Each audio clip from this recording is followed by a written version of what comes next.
तो ये है Orimo का 20,000 mAh पावर बैंक 20 वॉट वाला एंड ये है Orimo का 20,000 mAh पावर बैंक 12 वॉट वाला। सो इस वीडियो में आप लोगों को मैं तीन चीजें क्लियर करूंगा। सबसे पहले मैं आपको इस 20 वॉट वाले का एक रिव्यू, एक एक्सपीरियंस शेयर करूंगा 20 दिन के बाद कैसा रहा मेरा, एंड दूसरा मैं आपको इन दोनों का कंपैरिजन दूंगा 20 वॉट एंड 12 वॉट वाले का, एंड तीसरा मैं आपको इसका फिर से एक्सपीरियंस शेयर करूंगा 12 वॉट वाले का, जो कि इसका रिव्यू मैंने बना दिया था 1 मंथ के बाद। अब मैं आपको बताऊंगा 5 मंथ्स के बाद इसके साथ मेरा एक्सपीरियंस कैसा रहा। सो सबसे पहले मैं आपको ये बोलना चाहूंगा, उसके लिए तो शुक्रिया कि जो ये 12 वॉट वाला इस टाइम ट्रेंडिंग में है, फर्स्ट सर्च रिजल्ट्स में आता है ये। सो उसके लिए बहुत ज़्यादा शुक्रिया। इसकी लिंक जो है आपको मिल जाएगी डिस्क्रिप्शन में या मैं आई बटन में भी दे दूंगा, कि जो इसका 1 मंथ के बाद जो मैंने रिव्यू बनाया था वो आपको मिल जाएगा। अगर इसके बारे में आपको डिटेल में जानना है सो वो आपको मिल जाएगा आई बटन या डिस्क्रिप्शन में, ठीक है। सो सबसे पहले हम इस 20 वॉट वाले के रिव्यू से स्टार्ट करते हैं अनबॉक्सिंग से। बॉक्स पे सबसे पहले आपको कुछ की हाईलाइट्स लिखे हैं, like 20 watt fast charge, 20 what का टाइप सी आउटपुट, 3 आउटपुट्स मिलते हैं, PD 3.0 भी मिलता है एंड 365 डेज की वारंटी लिखी है। पीछे आपको इसमें कैपेसिटी लिखी है, इनपुट एंड आउटपुट पोर्ट्स की वोल्टेज भी लिखी है। एंड बॉक्स में सबसे पहले आपको एक यूजर मैनुअल कार्ड मिलता है जिसपे डिफरेंट फंक्शंस लिखे हैं, जो मैं आपको बाद में समझा दूंगा। एंड देन आपको एक type A to type C की केबल मिलती है चार्जिंग के लिए। एंड फाइनली आपको अपना पावर बैंक मिलता है। अब मैं आप लोगों को इस पावर बैंक के design, build, ports and features के बारे में बताता हूं। अगर मैं बिल्ड क्वालिटी की बात करूं, आपको इसमें जो बिल्ड क्वालिटी मिलती है वो पूरी प्लास्टिक की मिलती है, बट जो पावर बैंक है वो पूरा सॉलिड फील होता है। नीचे आपको इसमें 20,000 mAh लिखा है 20 वॉट मैक्स आउटपुट के साथ, and input and output voltage कितनी है इस पावर बैंक की वो लिखी है। एंड ऊपर की तरफ आपको इसमें 2 USB टाइप A पोर्ट मिलते हैं जिससे आप 18 वॉट तक का आउटपुट ले सकते हो, एंड टाइप C पोर्ट मिलता है जो as a input as well as output काम करता है, जिससे आप 20 वॉट तक का मैक्सिमम इनपुट एंड आउटपुट ले सकते हो। देन आपको माइक्रो USB पोर्ट भी मिलता है जिससे आप इनपुट ले सकते हो मैक्सिमम 18 वॉट तक का। तो टोटल आपको इसमें 4 पोर्ट्स मिलते हैं, 3 से आप आउटपुट ले सकते हो अपने डिवाइस को चार्ज करने के लिए, एंड 2 से आप अपने पावर बैंक को चार्ज कर सकते हो। एंड इसमें आपको टॉर्च भी मिलती है जो आप ऑन कर सकते हो पावर बटन को 2 बार क्लिक करके,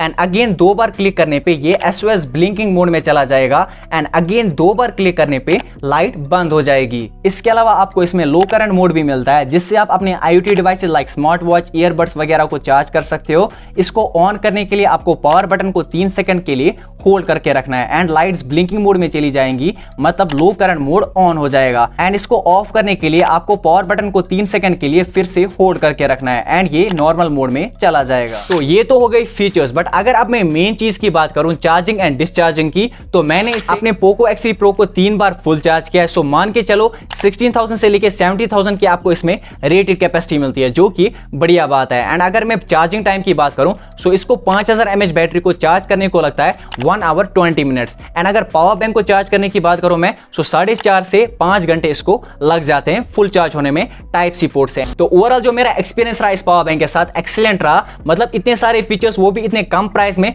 शायद ही कोई पावर बैंक होगा जो आपको प्रोवाइड करता हो। फास्ट चार्जिंग भी मिलती है, पोर्ट्स भी आपको बढ़िया मिलते हैं, टॉर्च भी मिलती है। सो ओवरऑल 100% रिकमेंड है मेरी तरफ से ये प्रोडक्ट, ठीक है। तो ये तो मैंने आपको बता दिया जो ये 20 वॉट वाला है इसके साथ मेरा एक्सपीरियंस कैसा रहा पिछले 20 दिनों में। बट अगर मैं आप लोगों को इस 12 वॉट वाले के बारे में बताऊं जिसको मैं पिछले 5 मंथ से यूज कर रहा हूं, जिसका रिव्यू भी आपको चैनल पे मिल जाएगा। सो इसके रिगार्डिंग बहुत सारे क्वेश्चंस आ रहे थे मुझे चैनल पे कि इसका एक्सपीरियंस कैसा रहा, आपको कोई प्रॉब्लम तो नहीं आ रही है, हम बाय करें या ना करें, पोर्ट्स में कोई प्रॉब्लम तो नहीं है, बैटरी बैकअप कैसा है। सो मैं इतना बोलूंगा बिल्कुल क्लियर, टेंशन के बगैर, कोई टेंशन की बात नहीं है। मैं ये बोलूंगा कि जो ये पावर बैंक है ना, जैसा पहले परफॉर्म कर रहा था अभी भी वैसा ही परफॉर्म कर रहा है बिना किसी टेंशन के, ठीक है। बिल्कुल मैंने सिंपल बोल दिया आपको। अगर इस पावर बैंक के बारे में डिटेल में जाना है वो चैनल पे आप देख लेना उस वीडियो में, बट मैं इतना बोलूंगा जैसा ही परफॉर्म कर रहा था ना वैसा ही कर रहा है। सो अब मैं आप लोगों को इन 2 पावर बैंक्स के बारे में इनका एक कंपेरिजन देता हूं 12 वॉट एंड 20 वॉट का। इनमें आपको क्या डिफरेंस मिलता है प्रैक्टिकल लाइफ में,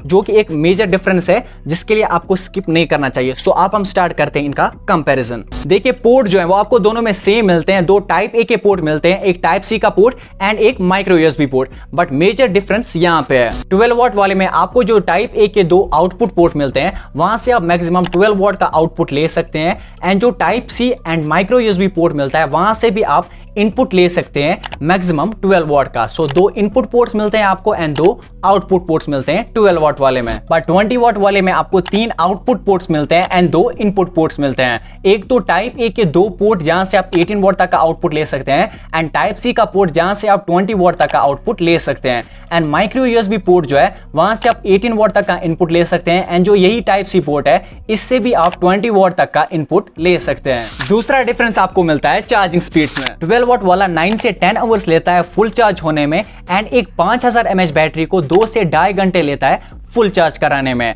एंड 20 वॉट वाला वहीं पे 4 से 5 घंटे लेता है अपने आप को फुल चार्ज करने में एंड 5000 mAh बैटरी को 1.5 घंटा लेता है फुल चार्ज करने में। तो अगर आप प्राइस की बात करें तो जो 12 वॉट वाला है ये मैंने बाय किया था 1100 का एंड 20 वॉट वाला जो है ये मैंने बाय किया था 1249 का। सो कुछ लोगों ने जो है वो 12 वॉट वाला 650 तक का भी बाय किया है बिग बिलियन डेज सेल में एंड ये भी बिग बिलियन डेज सेल में जो है 9999 का सिर्फ बाय किया है। सो ये आप अपने हिसाब से देख लेना, अगर आपको सेल में बाय करना है तो उस टाइम वेट कर सकते हो, वरना नॉर्मल प्राइस इसकी यही रहती है। ठीक है, अब मैं आप लोगों को क्लियर बताता हूं। सो अगर आपको फास्ट चार्जिंग जरूरी है एंड आपको एक आउटपुट पोर्ट भी एक्स्ट्रा चाहिए तो आप जा सकते हो 20 वॉट की तरफ एंड इन केस आपको फास्ट चार्जिंग उतनी नीड नहीं है, आपको लगता है कि आप स्लो चार्जिंग से आपका काम चल जाएगा, तो आप जा सकते हो इस 12 वॉट की तरफ भी, जो कि आपको इन दोनों में प्राइस का डिफरेंस भी थोड़ा मिल जाता है। सो अपने हिसाब से आप देख सकते हो, बट मेरी तरफ से रिकमेंडेड रहेगा 20 वॉट वाला। ठीक है, एंड इस 12 वॉट वाले की जो लिंक है, रिव्यू जो है इसका जो मैंने 1 मंथ का बनाया था